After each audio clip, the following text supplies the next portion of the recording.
So Forbes Africa has announced its 30 under-30 list of inventors that are leading a new era of change in Africa.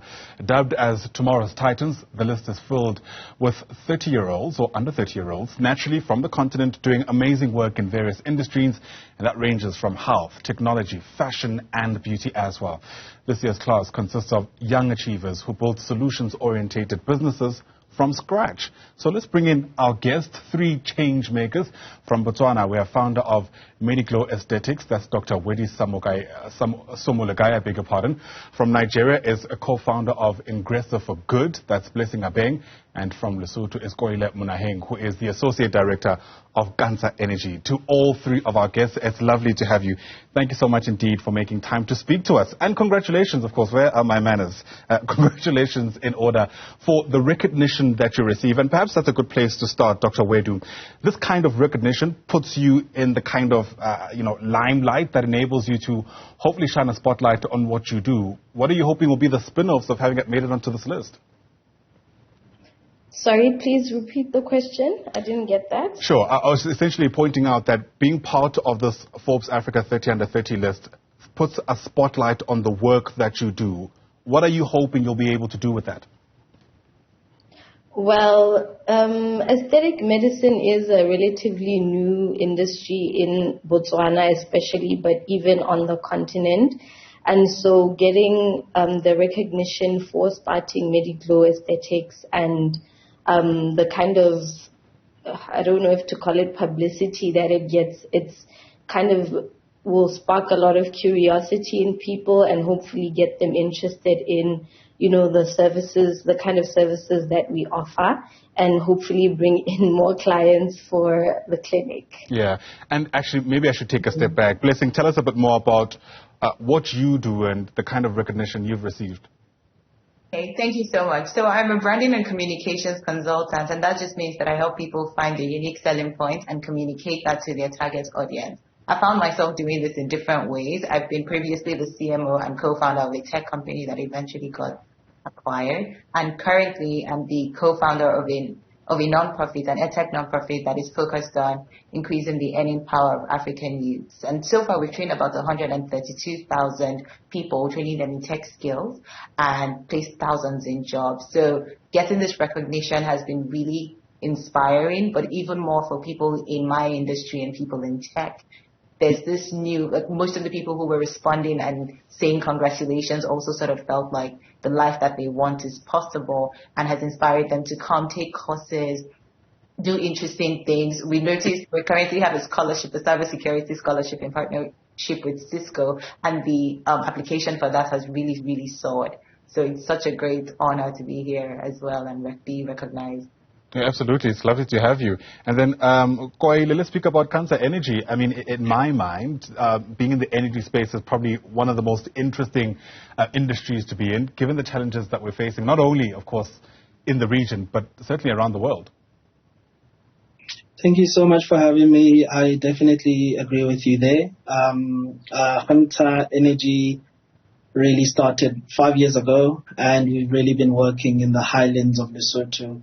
And this really gives us an opportunity to spotlight, the plight of energy poverty in Lesotho and energy access, but more so to really speak to a lot of the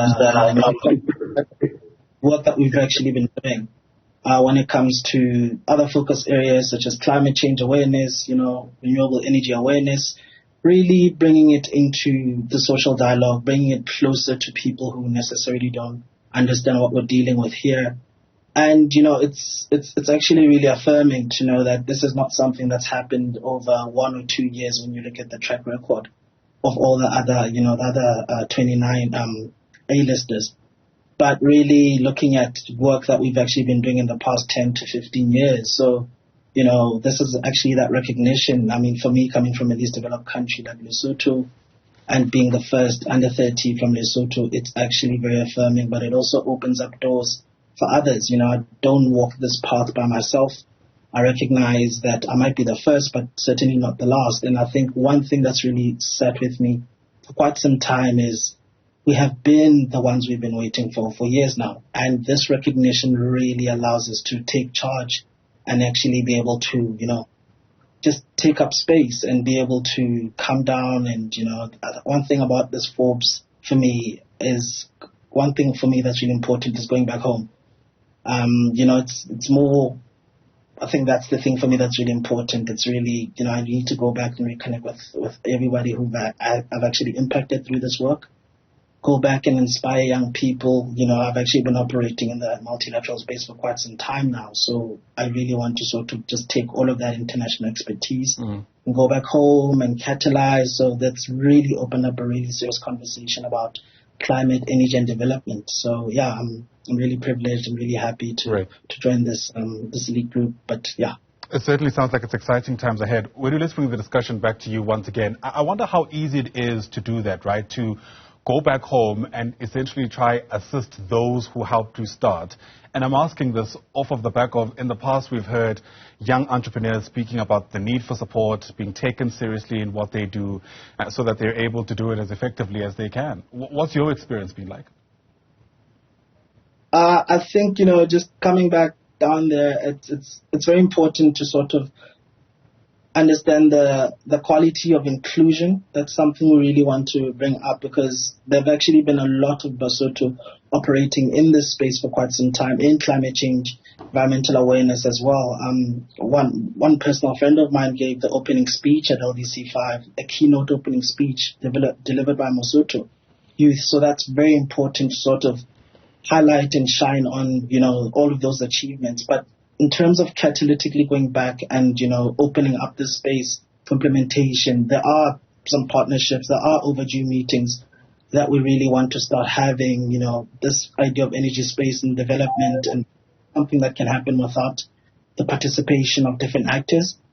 Private sectors, just the clean energy sector is just one of the many actors operating. And, we really want to start thinking about how to bring in all the other actors, including government as well, and, DFIs, international organizations. And this is something that's very important when it comes to going back home. It won't be an easy task, but it's very important that when you shine a light in spaces where, nothing really, there's a perception that nothing really happens over there, and you actually disrupt that narrative. Right. It's very important that people start listening to young people, but also it's also important for young people to start realizing that the dreams actually can come true. And, there's a lot of hard work that goes into that, but more so believing in your purpose. So I just really want to go back and start having these conversations and implementing things that we started way before.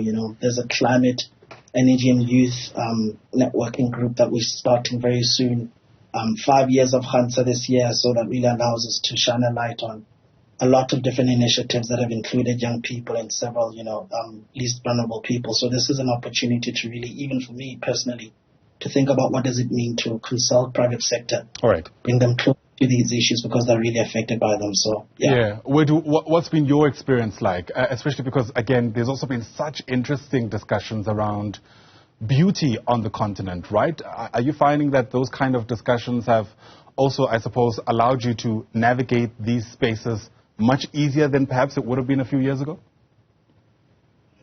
Absolutely. I mean, early on, late last year, I was a part of a beauty expo that was organized by Miss Botswana in Botswana, and there were a lot of conversations around how the beauty industry is changing, and I think the aesthetic industry as well is being well received now because of those different discussions that are being held, and really people are becoming more aware of like the advancements in beauty and enhancements that are available to them, and so it's definitely been better received because of different discussions like that.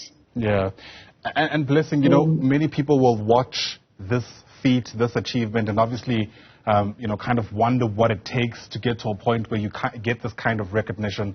I don't think sometimes you spend enough time communicating the sacrifices perhaps that have to be made in order for you to land up in a place where you are even on a platform like this. What kind of experience have you had on that front? You're definitely right. It's definitely not easy. However, one thing that has really helped me navigate is just putting one step in front of the other. Most times we overestimate what we can do in a day and underestimate what we can do in a year. You don't know who is going to nominate you. There's a power in having people in the room speak for you. There were random people who nominated each and every one of us, and they just put our names out there. There were people who had to reference us and, vouch for our character. So that only happens when you're memorable, visible, and you have a track record. And the only way that you can do that is by doing the work and showing the work, right? It's not enough to do the work. It's not enough to show the work. You have to do both. You have to do the work and show the work. You have to show the results. But most importantly, just do one thing every day to be better and bring you closer to your goals. Don't put the pressure on yourself and say, I want to be a 30 under 30 in 3 months' time. I think that there are many other lists. There are very interesting lists as well. And you can make it. You can make different lists. But it's not about the list. It's about doing the work. The results will always speak for you. Ask for help when you need it. But when you find a solution or a problem that is worth solving, go right ahead and solve it. Don't overthink the solution. Don't overthink it, because the only way that you learn is by experimenting. One of the things I say is that the goal of an experiment is not to be right, but it is to discover. And that has changed my perception about failure. So I try things. It might not work, and it might work. But if it works, that's great. And then it gives us an opportunity to do even more. And if it doesn't work, we've learned a lesson on how we're going to do it better the next time. So instead of, crippling yourself with fears of what ifs, what if this happens, what if that happens, ask yourself, yes, what's the worst that can happen, but what's the best that can also happen? And just put one step in front of the other. Do something every day to help yourself, get results. And from there, I think that as long as you do the work and you show the work, you will get there slowly but surely. But please also try not to burn out, because it's only people that are alive that can get featured on the 30 or the 30. Yes, so take time out to still take care of yourself and surround yourself with people who care about you and remind you how awesome you are. One thing that I do, I put together a win list, right? Whenever, like this, for example, is going to go into my win list for sure. There are going to be moments in our work as we continue where things can feel really tiresome, really heavy. There might be times where donations are not coming as they should, or, things are just not going the way that they should. And we can sometimes trick our minds. Like our minds, they're fickle. We forget.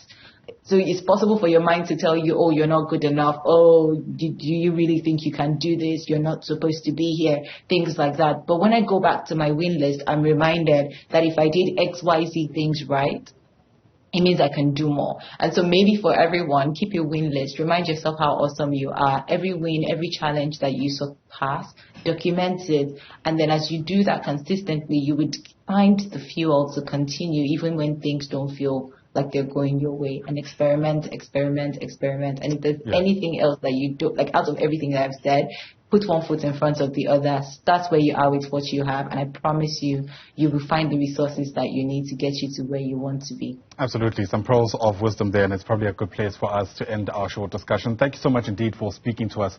We can't wait to see what else you've got in store for us. That there is just some of the Forbes Africa 30 under 30 list makers, including Blessing Abeng, Wedu Somolekae, as well as Koaile Manoheng. Once again, thanks very much indeed.